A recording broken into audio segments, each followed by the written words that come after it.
हरियाणा के महानिदेशक कारागार आलोक रॉय ने पंचकुला में प्रेस कॉन्फ्रेंस कर बताया है कि राज्य की जेलों में गैंगस्टर और हार्डकोर अपराधियों की गतिविधियों को रोकने में विभाग को बड़ी सफलता मिली है। उन्होंने कहा है कि जेलों में गैंगस्टर कल्चर और उनके महिमा मंडन पर पूरी तरीके से रोक लगाई जा रही है। उन्होंने बताया है कि हरियाणा की सभी जेलों में शिक्षा पर जोर दिया जा रहा है। कैदियों के लिए 10वीं से लेकर बीए और एमए तक की पढ़ाई उपलब्ध है। इसके लिए लाइब्रेरी, पुस्तकें पढ़ने का समय और लाइट जैसी सभी सुविधाएं ही दी जा रही हैं। लक्ष्य है कि हर साल जेलों में पढ़ने वाले कैदियों के एडमिशन को दोगुना किया जाए। धन्यवाद करता हूं। हरियाणा की सारी जेलों में सुधार का कार्यक्रम हम लोगों का लगातार जारी है।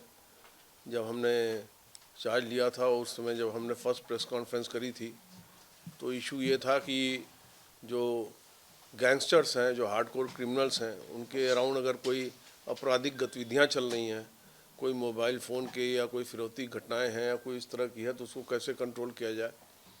तो उसकी हमने स्ट्रेटजी भी बनाई थी और प्रेस कॉन्फ्रेंस में उसको बताया भी था। उस स्ट्रेटजी को लागू किया गया और इन सारी घटनाओं को काबू कर लिया गया। अब कोई किसी भी तरीके के गैंगस्टर या हार्डकोर क्रिमिनल जो जेल में है उसके अराउंड कोई भी क्रिमिनल एक्टिविटी या कोई आपराधिक गतिविधि नहीं है। दूसरा हमने पॉइंट ये उठाया था आगे चल के दूसरे सेकंड प्रेस कॉन्फ्रेंस में कि जो गैंगस्टर कल्चर है हम उसके खिलाफ हैं।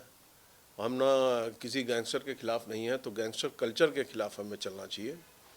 तो हमने गैंगस्टर कल्चर के खिलाफ मूव किया था और गैंगस्टर कल्चर में हमने ये देखा था कि जो महिमा मंडन हो रहा था समाज में, तो उसको हमने आपके माध्यम से समाज में बताने का प्रयास किया था कि महिमा मंडन जैसी कोई चीज़ नहीं है। खाने के लिए रोटी दाल और रोटी सब्जी मिलती है जेल में, मैनुअल लेबर सबको अलॉटेड है और उसमें सैनिटेशन भी है, क्लीनिंग भी है, मेंटेनेंस भी है और वो सभी को काम करना पड़ता है।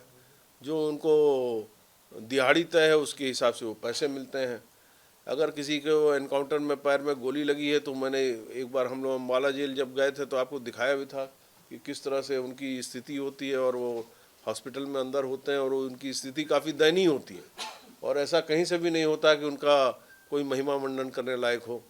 तो हमने वो गैंगस्टर कल्चर को समाप्त करने की जो मुहिम आपके साथ चलाई और अभी पत्रकार बंधुओं से मेरा डिस्कशन हो रहा था तो उसका काफ़ी पॉजिटिव रिजल्ट आया, आप लोगों की वजह से आया, क्योंकि समाज में युवाओं पर ये मैसेज गया कि ये जो महिमा मंडन किया जा रहा है गैंगस्टर्स का, एक गलत किया जा रहा है और ये प्रचार ये दुष्प्रचार है और ये उनको फंसाने के लिए और उनको भटकाने के लिए का ये प्रयास था जिसको उसको समाप्त किया गया।